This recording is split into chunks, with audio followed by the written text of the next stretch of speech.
Bien.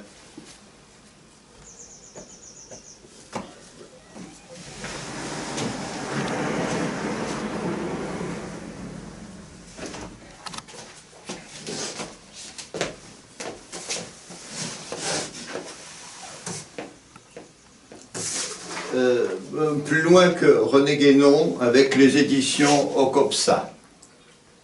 Donc Okopsa, c'est l'œil du chien en russe, c'est de l'astronomie. Il s'agit de Sirius, qui est l'étoile qui ne passe pas. Et en même temps l'étoile qui détermine les crues du Nil. Ici de la résurgence des sciences sacrées. Science en arabe, c'est ilm, qui est à la fois la science, le savoir et même le savoir-faire. Cela résume 40 ans de travail dans la plus grande solitude, commencé à Paris, que nous quittons en 1995, nous et notre épouse, Anne-Marie Alexandre, dite Aurore ou Mzeda, sans laquelle ces ouvrages n'auraient jamais vu le jour. La science sacrée est abordée à travers 3 ouvrages, Nombre et musique, Kitab el-Soukoun et Grondin. Enfin, le titre est très compliqué, mais bon, détail important.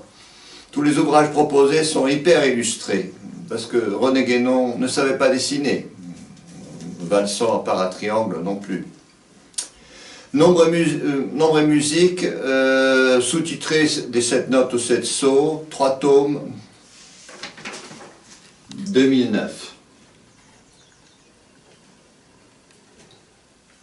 Donc il y a 3 tomes, c'est 2009. Kitab el-Soukoun,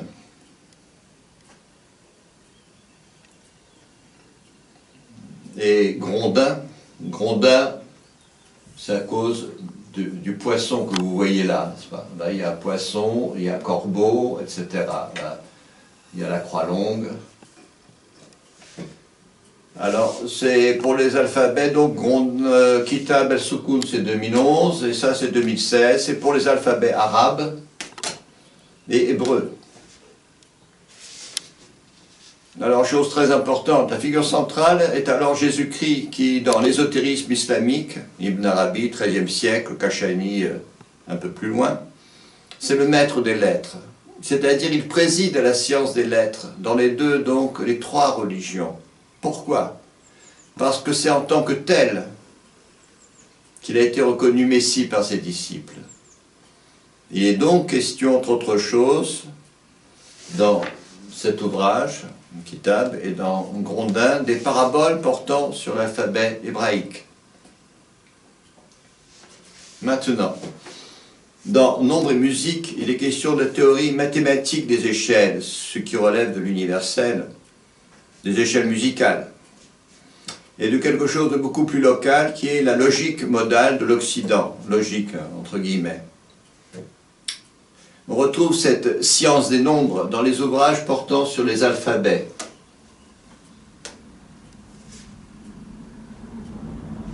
Kitab el-Soukoun et Grondin, dont le titre c'est Croix longue et Croix du Verbe, de Tibériade au Nestorien.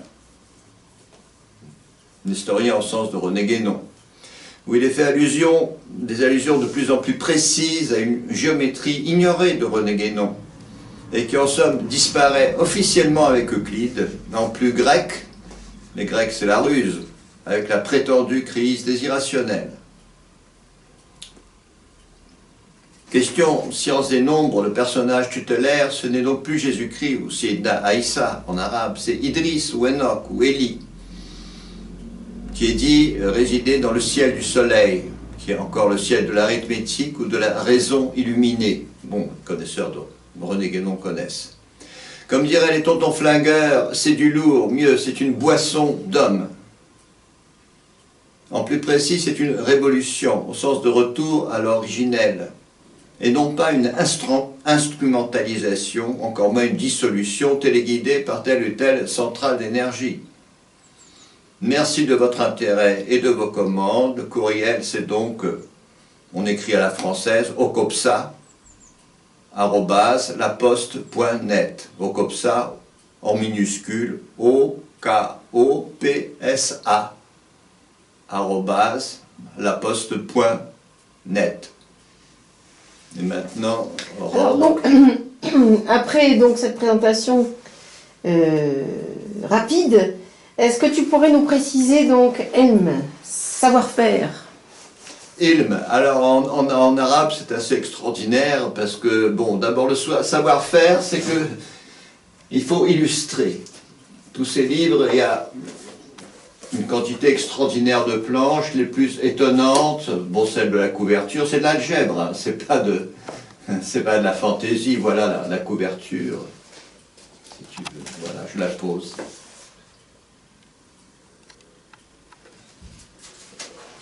C'est une formulation étrange, bon, il y a des choses extraordinaires là-dedans, ce sont des cycles, voilà, celle-là est très très belle. C'est de l'algèbre, en mode extraterrestre, mais tout ici est extraterrestre. Donc c'est illustré, donc Kitab el-Soukoun, c'est illustré, il y a plus de 60 planches chaque fois. Oui, tu peux rester là, tu es très bien là, pour montrer ces illustrations. Voilà. C'est illustré. Tout est illustré. Il y en a plus de 60, celle-là est très importante. Ça va beaucoup plus loin que Kashani, qui ne savait pas dessiner, Valsan encore moins, quoi.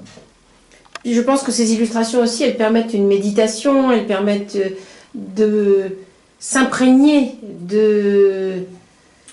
d'entrer dans les lettres, si on peut dire. Elles sont très importantes parce que bon, alors évidemment, les caractères arabes, là on s'est amusé avec la Fatiha, ils sont en grand, pas en pattes de mouche. Les Juifs et les Arabes, ils ont cette manie, des pattes de mouche pour rendre l'autre aveugle, parce que je suis plein de science, mais t'as aucune science. T'es rien. Ton maître qui n'a pas vu l'homme, qui n'a pas vu l'homme, qui n'a pas vu l'ours, qui n'a pas vu la queue de l'étoile polaire, c'est-à-dire le pôle. T'es rien. Donc si tu veux apprendre quelque chose, tu viens ici. Hein. Là aussi, celui-là aussi, il est plein d'illustrations à l'infini. Il y en a. Parce que pour ne donner que cet exemple, bon là c'est. Voilà, la croix longue, la croix des papes, c'est pas compliqué pour donner. Tu peux faire une pause parce que sinon j'ai pas le temps. Oui. Alors, une pause pour la vision. Alors attends.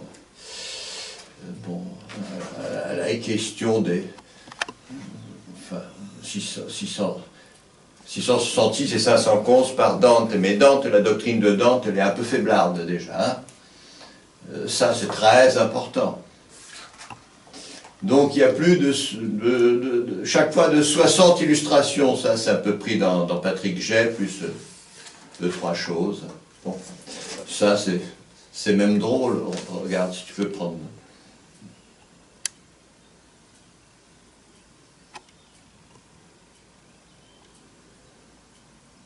Voilà.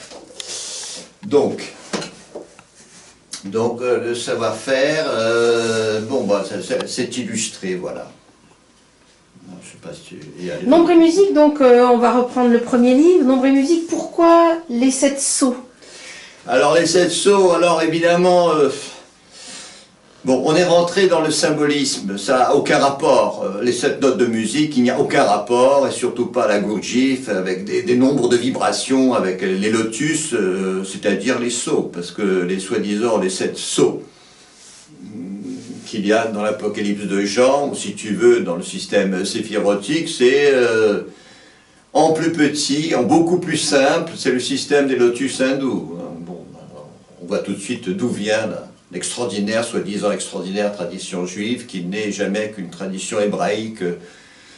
Le mot hébreu veut dire déjà autre chose, et en plus petit, c'est une miniaturisation, quoi. Bon.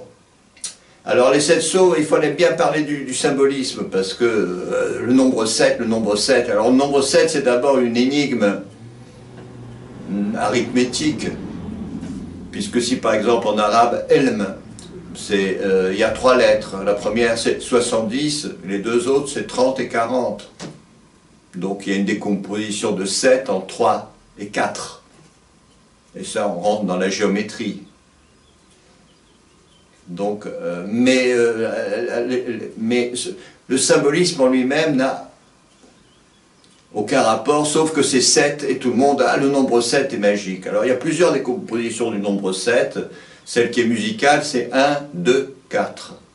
C'est A2, AB, B2. Et c'est le commencement à la fois de l'algèbre et de la géométrie. Quoi.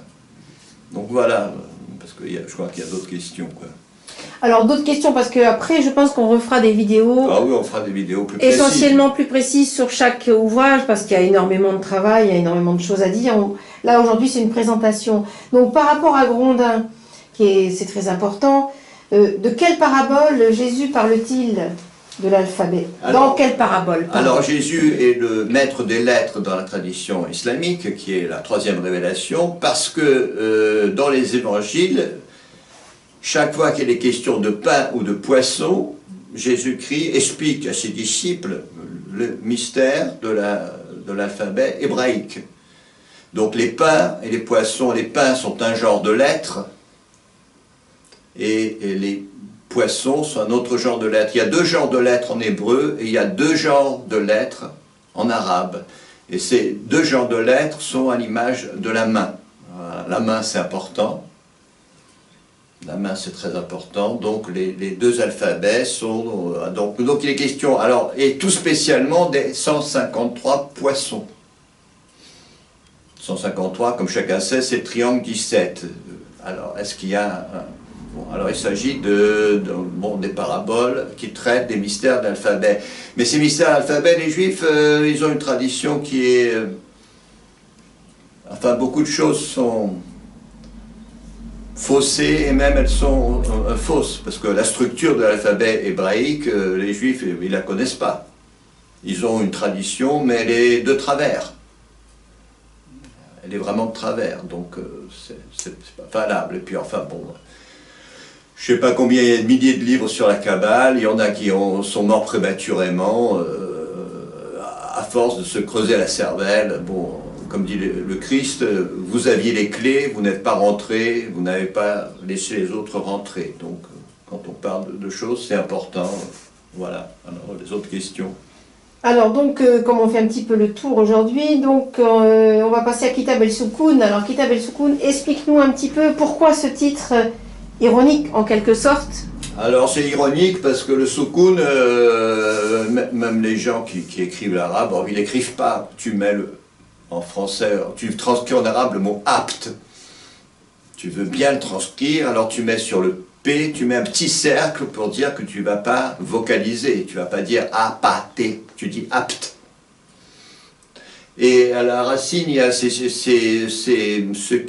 le cercle tracé à la surface de l'abîme pour les gens qui connaissent la Bible, qui la connaissent bien, parce que tu as créé toute chose avec mesure, nombre et poids. Ça vient des pythagoriciens, ça ne vient pas des juifs. Alors, sikin, c'est aussi le couteau qui découpe. Sakana, je crois que c'est le safran, c'est le gouvernail. Et puis en même temps, c'est le même mot que la Shekinah, la fameuse sagesse en hébreu.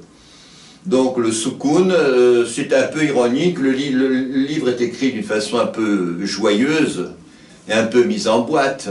Parce que, bon, les islamistes... ils n'ont pas de meilleur masque que René Guénon, n'est-ce pas? Et par contre, dans Grondin, on est un peu plus sérieux. Alors, puis enfin, on s'adresse non seulement aux chrétiens qui ne savent pas ce que c'est que l'ésotérisme, mais on s'adresse aussi aux juifs, n'est-ce pas? Donc, Kitab el-Soukoun, c'est ironique, parce qu'ils font des livres dans les maîtres classiques musulmans, ils font des titres à rallonge à l'infini, il y a une espèce d'emphase, à la fin le résultat est assez minime. Je ne sais pas s'il y a autre chose encore. Oui, on avait une quatrième question, donc c'était par rapport au rôle donc sinistre, sur le rôle sinistre des centrales. Des centrales d'énergie. Oui, voilà. Donc c'est une nouvelle écrite par un Anglais avant la grande révolution russe, qui est tout sauf russe. Sans compter bon, qu'il y avait au moins 4 puissances qui étaient intéressées à la disparition de l'Empire russe, et sans compter les millions de livres, peut-être pas de livres, mais de marques et surtout de dollars qui ont été dépensés dans cette charmante entreprise. Alors, à notre époque, on instrumentalise. On voit bien comment l'État d'Israël instrumentalise, fait feu de tout bois, la Kabbale, Madonna fait de la Kabbale. Bon. Et d'un autre côté, les islamistes, le soufisme, sauf que tu sais rien. Tu te fies à des textes, ces textes, tu ne sais même pas s'ils sont authentiques, et surtout, bon. Donc l'instrumentalisation non seulement de la religion, mais surtout des ésotérismes, des fins politiques, ce n'est pas notre sujet. Bon, si voilà, les Israéliens colonisent la Palestine, et ben dans nos banlieues, voilà, toute une population se réclamant vaguement de l'islam, colonise les banlieues françaises. Mais c'est pas notre problème. Voilà, c'est pas notre sujet. C'est pas notre sujet. C'est pas notre sujet. Voilà. Donc le rôle sinistre des centrales d'énergie, ça a été repris par Paul Sébergier, qui est vraiment l'émanation la plus parfaite de la contre-initiation, de la fausse sagesse. Donc je reprends mon truc, voilà. Alors si ça serait gentil de nous commander, parce que ces ouvrages, ça demande du temps, ça demande quand même de l'argent, et on fait ces vidéos parce que la façon dont on vit et le travail que cela demande, on n'a pas le temps de se faire des relations, on ne fait partie d'aucun groupe, et puis pour se faire de la publicité, on n'est pas très doué, mais bon, on n'est pas doué pour tout. Alors merci de votre attention, et je crois... Tu peux terminer avec le chat si tu veux.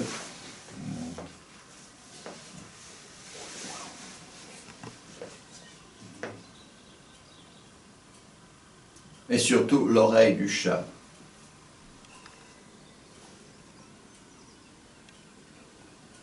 Il y a du reste un caractère hébraïque qui est comparé à un chat dont on voit l'oreille qui sort. C'est un caractère assez intéressant. Voilà, le chat.